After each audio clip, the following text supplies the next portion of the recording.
人類現正生活喺一個矛盾嘅世界之中，既要社會發達、發展迅速，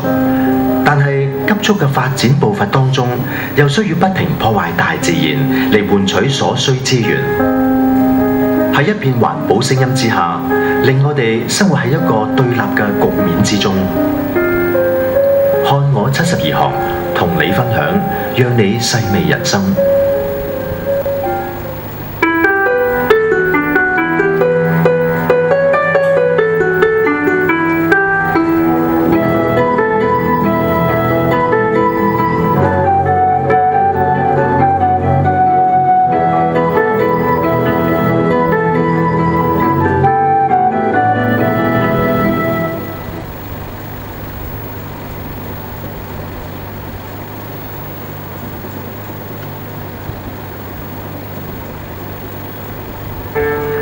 21世紀，人人都講求環保，提倡節省能源，減少碳排放。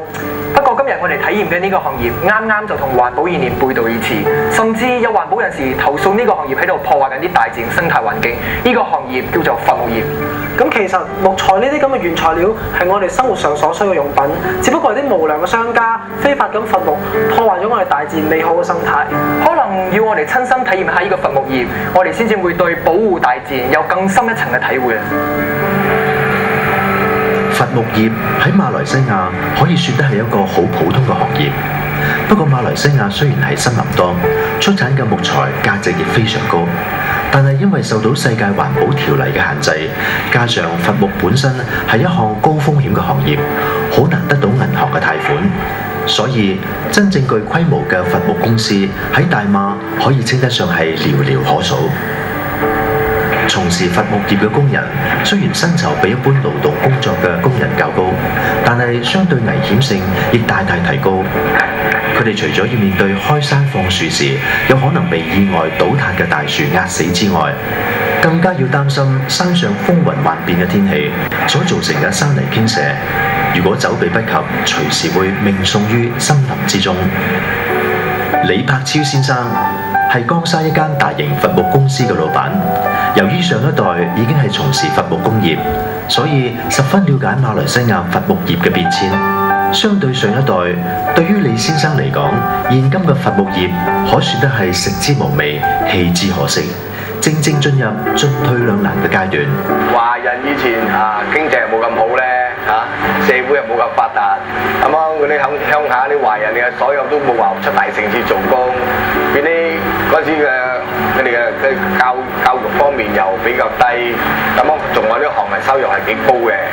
咁所有佢哋嘅選擇都係仔跟阿爸，比如我都係跟我阿爸嚟做呢行嘅，我一路嚟而家做到呢個邊90年代、2000年嘅時候就華人少咗咯，所有啲華人就唔可以做，第一就咪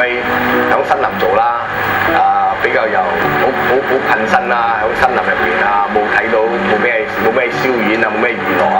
大家都走咗出嚟城市做工，所以我哋華人而家我相信都冇18%嘅華人做啊。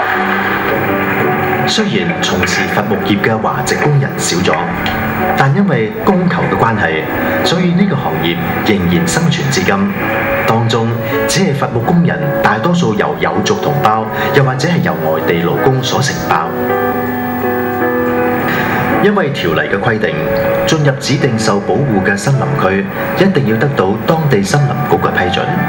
而拍攝隊獲得批准後，第一次真正進入伐木區拍攝整個伐木嘅過程。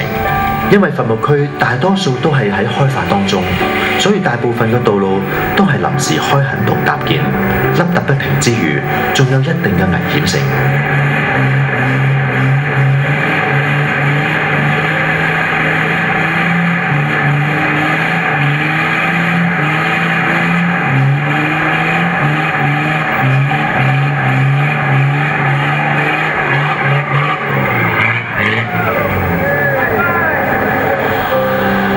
雖然山路崎嶇，但原來有關當局對伐木區開發有一套嚴厲嘅準則，以確保工人安全與環境不受到嚴重嘅破壞。我哋想開個路咧，根據個測量師嘅surveyor嚟鑑定咗呢條路，我哋要開咯，即係講啱佢哋嘅路數啊。咁泥啊唔做得推咁多啊，所以我哋個做而家做森林都係用到神手啊，俾我哋開路啊，啲泥啊唔要射咁多啊，你泥唔走咁多，個山就冇咁破壞咯。第二我哋照顧就照顧河咯，冇俾個河污染到個河水邋遢啊。所以我哋響河嚟講咧，普通嘅條例咧就一撚地響個河左右咧，我哋就唔可以開路，唔可以喐佢咯，唔做得做佢咯，就變啲嗰啲泥料落到河去啊。第三就係佢嘅環保嘅樹咧，就係根據我哋佢嘅俾嘅直徑啊，幾大啊嘅控制嘅，60cm啊，55cm啊，控制我哋嘅直徑啊，嚟俾我哋放保留嗰啲樹啊，啲細樹夠寸數啊，唔夠直徑啊，下一代可以再嚟發毛咯。佢睇起上嚟係一個不折不扣嘅大自然破壞者，但係佢哋嘅貢獻為我哋嘅生活帶嚟唔少嘅方便。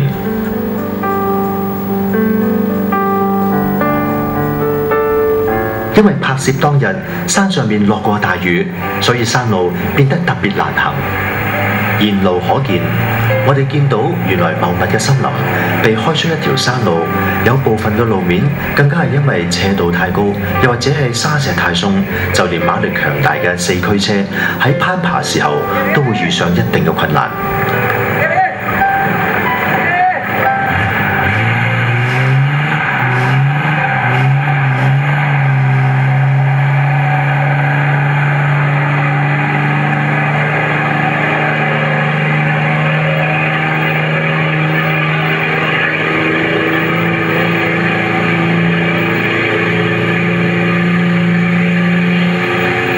由此可以想像到，每日上山嘅工人都要面對一輪崎嶇又危機重重嘅山路，先至可以到達到伐木嘅地點。上山嘅路雖然係險阻重重，但係換上另一個角度睇，喺開路嘅同時，森林區已經開始受到一定嘅破壞，沿途大大小小嘅樹木都被斬伐得一乾二淨。就算剩低可以重生嘅樹頭，亦都會被推土機連同沙石一齊推平，長埋黃土之下。原本短短半小時嘅車程，因為崎嶇嘅山路，而令到拍攝隊足足花咗2個小時先到達第一個伐木嘅工地。而我哋亦見到有工人正喺度用重型機器將由山上啱啱運落嚟嘅木材分類。工人亦同我哋分享咗一啲伐木工人辛苦同危險嘅經歷。用拉架嗰時啊，就最辛苦啊！因為有時啊，嗰啲拉架一嚟都20-30架，咁我哋做工都冇得休息嘅喎。一開始一朝早7點幾就開始做到下晝12點幾係食飯時間，但係我哋都未停喎，都係去照做嘅，因為我哋管俾你哋話，你哋去打抽雞啊，到5點就冇得打嘅咯。我哋好搏命幫你做啊！嗰時好辛苦嘅啦嗰時。Simon 雖然只係駕駛鏟車嘅工人，但原來佢話自己喺早幾年伐木業興旺嘅期間，亦曾經同人合資開設伐木公司。不過最後因為伐木業市道低迷而蝕本，最後被迫結業，重回駕駛鏟車嘅工作。不過 Simon 同我哋透露，自己並唔係唔想揾一份安定又安全嘅工作。佢之所以再入行，只係因為一個原因，做唔到師啊，咪出嚟做呢啲咯。所謂少壯不努力，老大徒悲傷。對於 Simon 嘅故事，可能係唔少伐木工人嘅寫照，亦令到我哋年青人知道努力讀書嘅重要性。喺伐木業工作咗大半生嘅 Simon 最了解伐木工人嘅苦處，所以亦唔希望自己嘅下一代加入呢一行。差唔多要讀書嗰啲啊，你哋要入呢行咗㗎啦，因為呢啲係好辛苦嘅工嚟㗎。呢啲除咗嗰啲讀書差嗰啲啊，畢業咗都冇辦法讀書啦，咪出嚟呢度做呢啲工咯。下一節我哋會真正體驗伐木嘅震撼性。倒樹係震撼森林，定係破壞大自然震撼人心呢？下一節看我72行。